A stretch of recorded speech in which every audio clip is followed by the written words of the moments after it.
Does the idea of going to a party, especially a party where you don't know anybody, does that bring up a lot of anxiety for you? When you think about different types of conversations that you have with people, is there this sometimes awkward space that comes around and you don't know what to say, you don't know what to do, and it just feels more and more awkward until your brain is just screaming like, let's get the hell out of here. You ever feel like you have this weight on you that when you're with other people, you start to feel really different? As you look around, you see other people and they're easily having conversations and they're laughing and they're enjoying each other's company. But on the inside, you're just can't wait to go home. Well, you probably have some social anxiety, and I can relate. I do too. It is not my favorite thing to go and be around a lot of people, especially people that I don't know.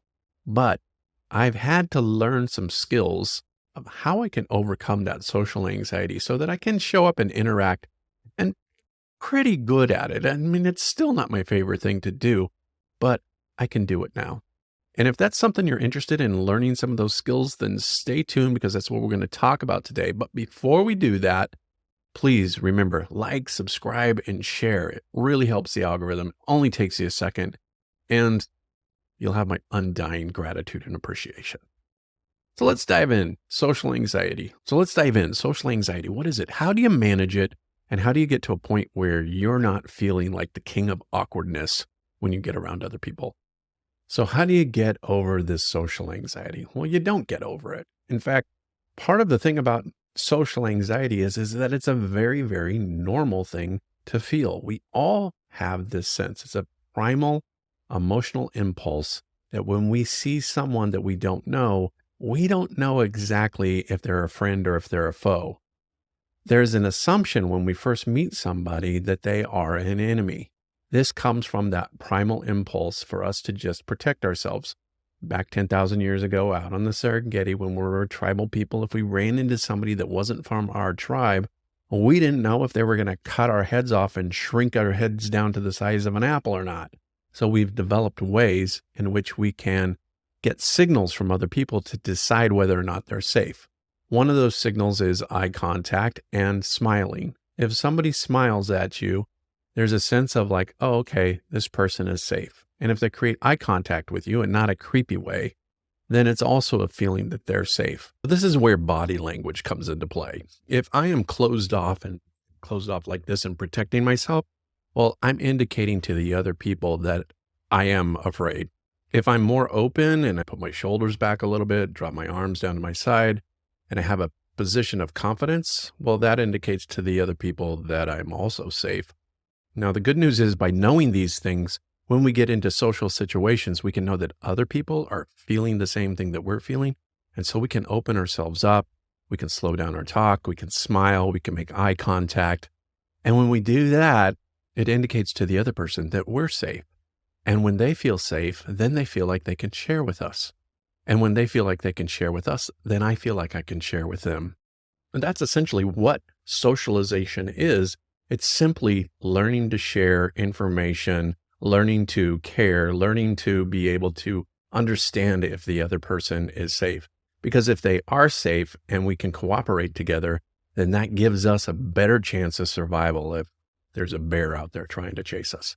So learning to slow down, smile, open yourself up, these are all skills that you can do, and it helps the other person feel a sense of safety, connectedness with you, and it gets rid of that sort of awkward sense of feeling that can happen in the midst of a conversation. Besides body language, one of the things that you can learn to really help with your communication and feeling a sense of more connectedness when you're in a social situation is to learn to ask questions. See, when you have a conversation with somebody, it's generally just a series of back and forth answering questions.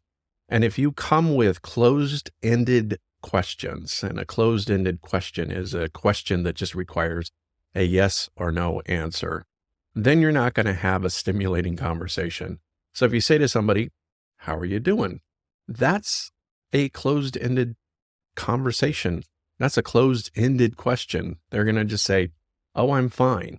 But if you ask an open-ended question, that's going to give them the opportunity to expand on what it is that they're processing. It's going to give them an opportunity to expand on what's going on with them. When I'm in a new situation with somebody that I've never met before, it can feel kind of awkward. And if I'm just asking closed-ended questions, the conversation is not going to go very far. And an open-ended question, a technique that I like to use, is just asking for an opinion about something. So it can be something like, what do you think about fill in the blank? Or what's your opinion on this and that? Or how do you feel about when this particular thing happens? And it's a way to engage the person and their thought, that they have to actually think about what their opinion is. It gives you an opportunity to learn about them, learn about what they like, they don't like, because part of what you want to be able to do when you first meet someone is build rapport. And the best way to build rapport is by asking questions about them personally. Why do we go to all the trouble to make eye contact, to smile, and then ask an open-ended question? And the reason is because we're trying to build rapport. And rapport is that sense of this person is safe. I can talk to them. The more we build rapport, the less awkward the conversation starts to feel. So by doing these simple techniques, the other person will feel more connected with you. You'll feel connected with them. And then there won't be that awkward space that happens in between the conversation. But if it does happen, if you do get that sort of a lull, in other words, maybe you just asked them a question and they've gotten done answering it, and then they say nothing, right? And you're like, okay, I don't know what to do here. I don't have another question to ask them. What I would do in a situation like that, if they haven't asked me back my opinion, would be, I'm going to give them my opinion unsolicited. So let's say, I don't know, we're talking about, I'll say something like, so what's your opinion on global warming? And then they give me their opinion on global warming. And I listen and I nod and I smile. I might even reflect back to them some of their opinions to see if I'm getting it right.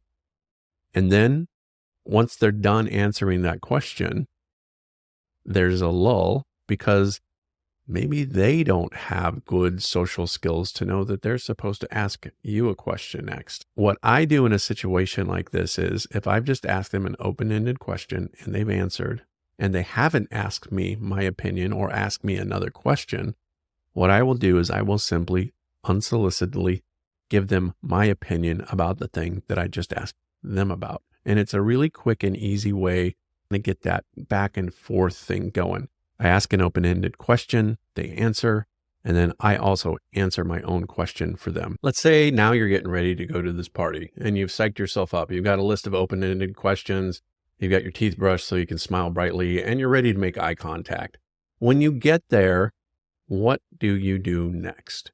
Because like most people, you kind of look around and you try to decide who it is you're going to go connect with. Now, this is a really important piece of this. Oftentimes you'll see people that are like in a circle and it almost becomes like impossible to break through the circle.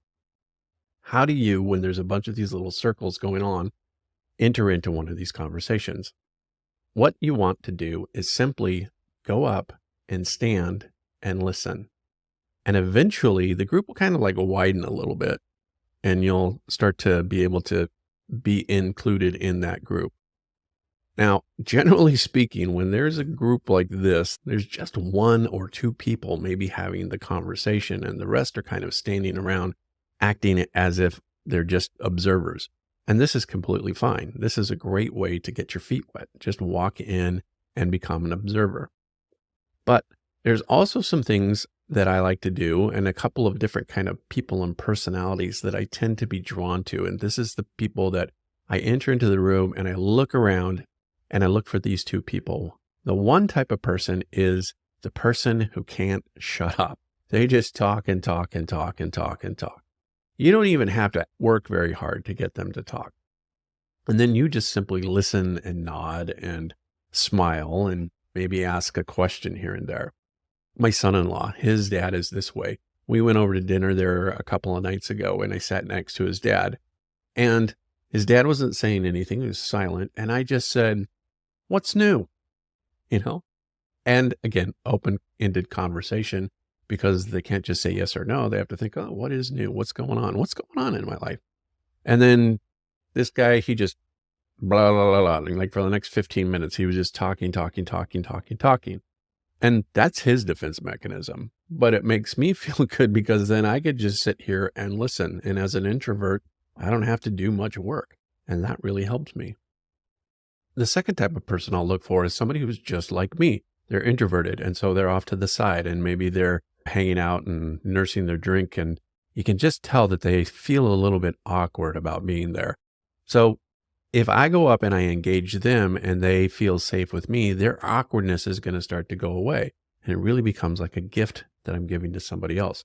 I'm simply going up, introducing myself, saying, "Hey, how are you doing?" And then I'll ask them an open-ended question, and probably one less loaded than what's your opinion on global warming. But I'll ask them an open-ended question. What do you think about fill in the blank? And this just puts people at ease. And then that's where the conversation can start to flow. And if they don't ask you the question back, just simply answer the question that you just asked. And after a while, the ice will start to break. They'll start to feel more of a sense of safety and rapport being built in that moment. And that's what we want to be able to do, because we are social creatures and we do need socialization. Even if we don't think we do, we do. We need it for our own mental health and our own mental well-being. Anyway, I hope this was helpful for you. If it was, please like and subscribe and make a comment. I would love to hear from you. And if you do suffer from some social anxiety, go to my website, chuckchapman.com, fill out the form, and let's figure out a time that we can talk about what's going on and help you build more strategies about how to overcome your social anxiety. That's what I got today. Thanks so much for tuning in. I'll see you next time.